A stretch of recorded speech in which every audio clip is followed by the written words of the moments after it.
రే నిద్రమొహాలారా, నేను రాత్రి అరిచినా ఏడ్చినా చుట్టుపక్కల ఎవరో చనిపోతారంటూ భయపడతారు కదా. మాకు మనిషి చావుకున్న సంబంధం ఏంటో చెప్తాను, చివరి వరకు చూడండి.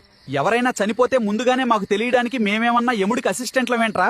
లేక యముడు ముందే మాకు చెప్తాడేంట్రా వాడికి మూండింది వెళ్లి ఆ ఇంటి ముందు అరవండి అని? రాత్రిపూట నేను ఎక్కడున్నా మీరు ఎక్కడ చచ్చారా అని నేను అరిస్తే పక్క వీధిలో నా ఫ్రెండ్ ఇక్కడే ఉన్నాను రా అని తిరిగి అరుస్తాడు. మీరు మాటలతో మాట్లాడుకున్నట్టే మేము అరుపులతో మాట్లాడుకుంటాడు. మీకంటే మా వినికిడి శక్తి చాలా ఎక్కువ. ఎక్కడో మోగే అంబులెన్స్ సైరన్ మా చెవులకు గుచ్చుకుని భరించలేక మేము అరుస్తాం. తీరా అందులో ఉన్నోడు పోతే నేను ఏడవటం వల్లే పోయాడని లింక్ పెడతారేంట్రా? మీలాగే మేము తోడు కోరుకునే వాళ్ళమేరా. రాత్రిపూట చీకట్లో మా ఫ్రెండ్స్ కి దూరమైన భయంతోనో, తిండి దొరకలేదని కోపంతోనో, బయట కట్టేసిన ఒంటరితనంతోనో ఏడుస్తాం తప్ప మాకేదో దెయ్యాలు కనిపించి కాదు. పగలు మీ బండ్లు గుద్దిన దెబ్బలు, రాత్రి చలికి వణుకు పుట్టేస్తుంటే ఆ నొప్పి భరించలేక ఏడుస్తాంరా. అంతేగాని ఎవడికో మూడిందని కాదు. కనీసం ఆ కనికరం కూడా లేకపోతే ఎలారా? దుప్పట్లో ముడుచుకునే మీకేం తెలుసురా మా బాధ?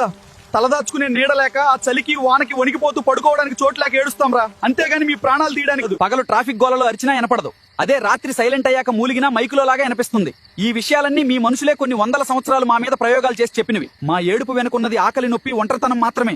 మాకు దెయ్యాలు కనిపించవు, మీ చావులు తెలియవు. మాకు తిండి పెట్టకపోయినా పర్లేదు కానీ దెబ్బలున్న ఒంటి మీద రాళ్లతో కొట్టి పాపం మూట కట్టుకోండి. కుక్కలతో మీకున్న అనుభవాన్ని కామెంట్లలో కుమ్మేయండి. అట్టాగే మన ఏఐ టాక్స్ ఛానల్ అడ్డాలోకి ఒకసారి తొంగి చూడండి. కంటెంట్ లో దమ్ముందనిపిస్తేనే ఫాలో కొట్టండి మామలు.